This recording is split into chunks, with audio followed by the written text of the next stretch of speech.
De principio, en nuestro análisis sobre la humanidad, tenemos los óxidos que se forman a partir del oro que fue siendo recolectado por las capas tectónicas de la Tierra. ¿Cómo llegamos a este punto?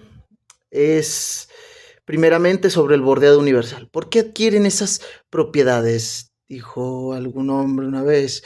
A mayor masa, más atracción de objetos similares, por así decirlo. Entonces, pescándonos de ello, tenemos que el universo era aparente polvo. No era polvo, antes de ser polvo, era un gas. Es raro encontrar ciertos tipos de gases dentro de nuestro planeta. Por ejemplo, nosotros tenemos el oxígeno, que si bien podría hacer referencia a un combustante, por así decirlo. ¿Por qué? Ayuda bastante a la combustión de ciertos materiales. Ya sea el sol de fósforo, este experimento, o ya sea el encender un pedazo de garra encerado con un papel envolviendo, donde podemos diferenciar qué tanto oxígeno pasa por milímetro, micrómetro, qué tanto entra en contacto con ello y qué tantos los animales pueden escapar de ello. ¿Para qué? ¿Y cómo es posible que podamos saber eso? Es sencillo, solo hay que conocer las propiedades de la cera, su peso, densidad, tipo de combustión y también el del papel. Porque se mantiene esa flama ahí adentro, ese calor expandiéndose entre estas capas y ni siquiera necesitas la gran ciencia para ello, para saber en qué proporción se está llevando a cabo la combustión de ello, cuánto oxígeno hay por centímetro cúbico y la densidad de ellos. Y para eso nosotros utilizamos, antes del Big Bang habían gases, habían presiones atmosféricas, había termodinámica, que son las calor, frío, y dentro de ellos siempre va a ocurrir que en su mayor parte hay humedad dentro del frío. Tú escarbas bajo las capas de la Tierra y como están conectadas electromagnéticamente, podemos saber a ciencia cierta que estas guardan esa propiedad, no solo ello, sino el espacio mismo. Es como si estuvieran desgarrando, por así decirlo, eso que nosotros conocemos dentro de nuestra atmósfera como humedad. Se mantiene dentro de las capas de todos los planetas. Pero afuera en el espacio, donde hay un frío inconmensurable, ¿por qué no? Es lo más curioso, ¿no?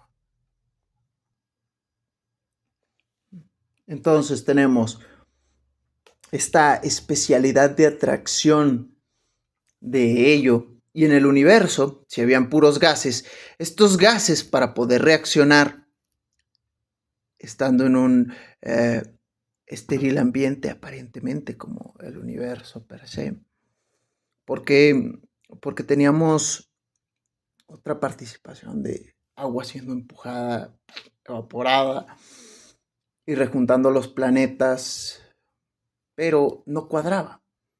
Pero ¿cómo? Si lo único que bordea piedras, al menos en nuestra atmósfera, es el agua. ¿Cómo pueden quedar tan redondeados?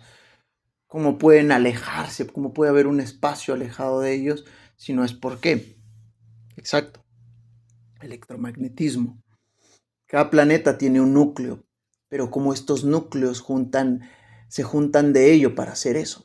Bueno, dentro de nuestras capas tectónicas existen ciertos agujeros, por así decirlos, en donde se forman minerales, la capa más externa. Hay pequeños partes dentro de ello en donde se pierde.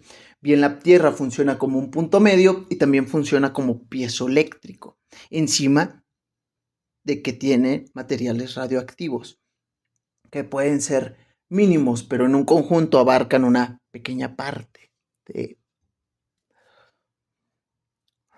Dentro de esta pequeña parte que abarca todo esto, más la piezoelectricidad, que es un pequeñísimo punto dentro de,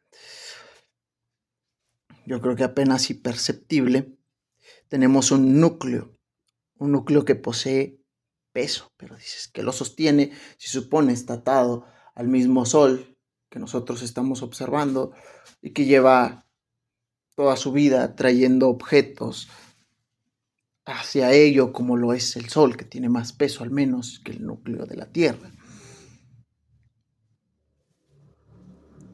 Si lo único que puede atraer esta humedad son las capas internas, en su amplia mayoría, porque esa humedad salió desde ahí, desde el centro, de donde tuvo que salir para nosotros poder cuadrarla con las teorías que hay actualmente.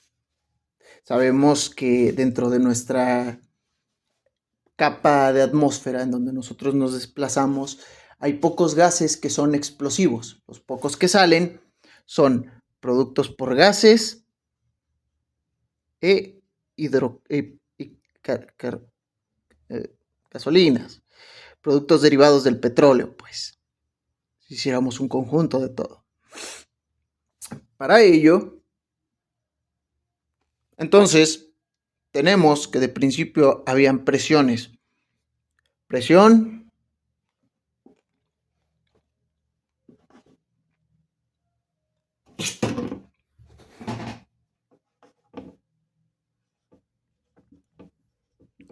presión,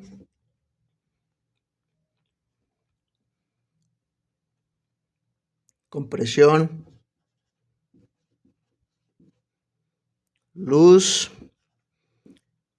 y su derivado, lo que conocemos como electromagnetismo.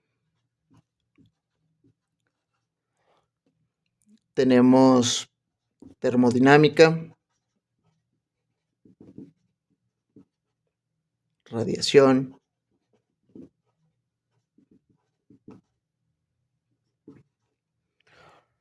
tenemos algo también llamado residuos de neutrones, que son hechos por, bueno, son detectados por lo que son los rayos X dentro del espacio. Se utilizan grandes telescopios para ello y encima pueden ver dónde hubo rastros de radiación por agujeros negros. De hecho, así es como se sabe que existen agujeros negros. Encima, sabemos que con un eclipse se puede doblar cierto espectro electromagnético, ¿verdad? Cosa que para nosotros puede ser un poco extraño. Y solo es una parte del espectro electromagnético.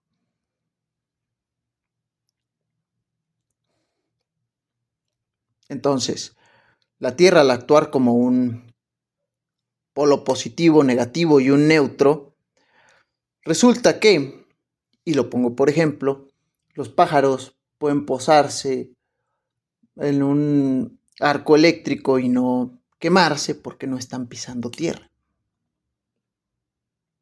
Pero un ser humano, por los cambios de densidad, puede electrocutarse, encima por su propio peso y porque no es lo mismo la electricidad que corre desde la planta hasta acá, ya que lleva relevantes, o sea que pueden cambiar la presión de electrones dentro de ello. Tenemos baterías y tenemos algo llamado anguilas eléctricas. ¿Cómo es que nosotros podemos adaptar estos pequeños microprocesos? Incluso la vida naturalmente se adapta a ellos. ¿Cómo pueden generar de comida? Algo que comen sin inteligencia, per se, sin pensarlo, sin quebrarse la cabeza los animales, adaptar algo como ello a su cuerpo. Simplemente lo sienten, es parte de ellos. Eso es ineludible para cualquier ser humano. Entonces, ¿cómo pudieron activarse esos gases? Si lo que tenemos es que de principio en el universo existía la luz. ¿Que son qué? Pequeños núcleos que se empezaron a formar. ¿Pero cuáles fueron los que se empezaron a formar? ¿Los de los soles? Si existen determinados tipos de soles, hay unos que son más fuertes, como las enanas blancas, que se dice son los más reactivos al momento de consumir su combustible principal.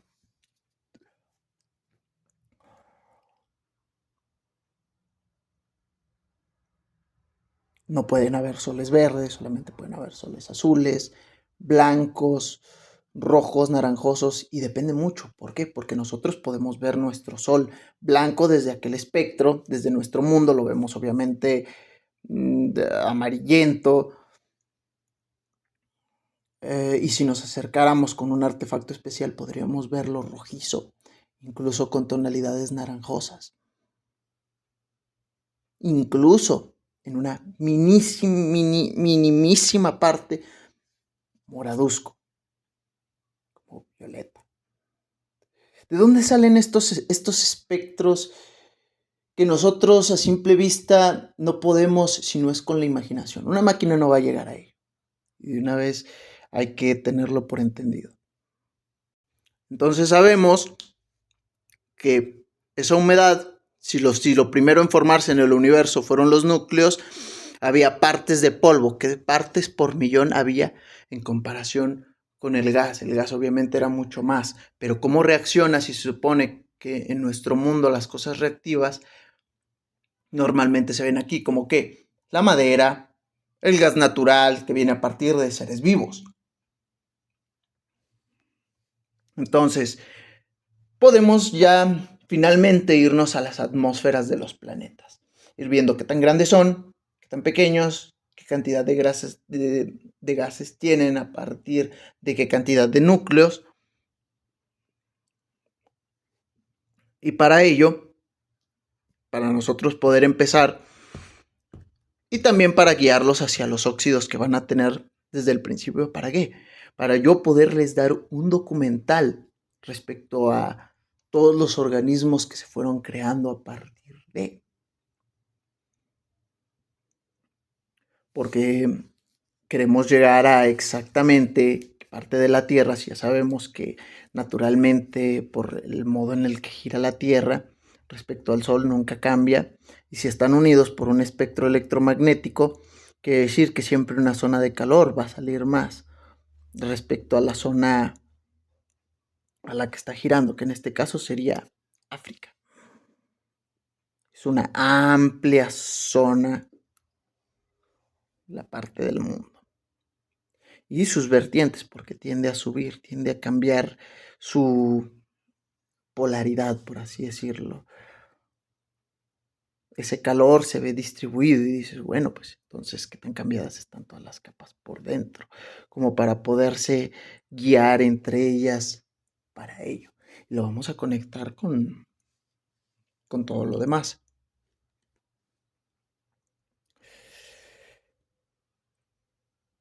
Entonces, queremos romper este determinado patrón de evolución en donde sabemos que hay un punto donde podemos pescar la evolución, que es la primera gran glaciación del mundo, que es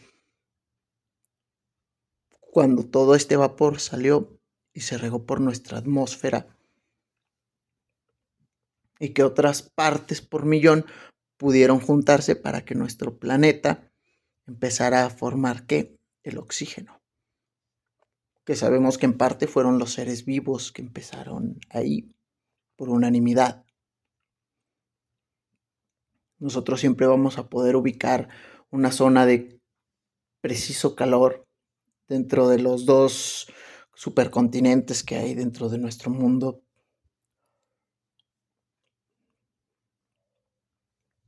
Porque sí, se dice que hubo una Pangea, etcétera, etcétera, etcétera. Cuando bien podría haber sido un pequeño islito y el otro una gran cantidad de islas que fueron subiendo porque se fue adaptando la Tierra a estos procesos compactos que empezó a tener el universo. Es como que si tuviera ¿qué? Una parte que salió de otro lugar en donde estaba hecho polvo, por ejemplo, un cúmulo de galaxias de donde se empezó a atraer. Pero exactamente desde dónde, en qué época y cómo. Cuántos miles de años se tardó algo tan sublime, porque nuestros números son, parecen finitos en comparación del tiempo. Para poder medir el tiempo, vamos a tener que en algún momento utilizar lo que encontremos y lo que mejor nos funcione para poder medirlo. Se supone que cada núcleo de cada planeta atrae cierta cantidad, o sea, nuestros planetas qué tan alejados están y qué tanta correlación llevan. Por ejemplo, tenemos rocosos que son Mercurio, Venus, Mercurio, Venus, Tierra, Marte. Mercurio, Venus, Tierra, Marte. Cuando empezamos con Júpiter, Saturno, tienen más gas por fuera o al menos lo que llamamos una atmósfera inerte. Y vemos una correlación. Decimos, mira, si nosotros llevamos de principio 4 planetas rocosos, 3 gaseosos y después el resto son gaseosos, son rocosos también, pero helados. Tenemos que, si se supone que la superficie de cada uno de ellos es muy diferente. Entonces hay que compararlo con el resto de galaxias que hay alrededor. ¿Por qué las galaxias son tan gigantes? Porque esas fueron las primeras y toda la mayoría de ellas tienen forma de disco, las que atrajeron esa Tierra. Quiere decir que entre un espacio entre ellas había ¿qué? Ello por lo que se estaban peleando. Es una gran cantidad de toda esa materia que se queda en un gran punto, que en tal cantidad, de hecho sería menos, de hecho sería esta cantidad. Yo creo que me doy a entender de materia que hay dentro de la repartición de galaxias que hubo y dentro de esas propias galaxias hay agujeros negros, hay magnetares, hay estrellas explotando y uniéndose entre sí y los agujeros negros intercalando materia. ¿Cómo podemos cuadrar esto? ¿No? Se vuelve curioso, pero encontramos las respuestas. Entonces, tenemos tejidos estelares en donde estos acercamientos pueden llevarnos a determinar la estructura molecular de todo el universo, tanto microscópica como macroscópicamente.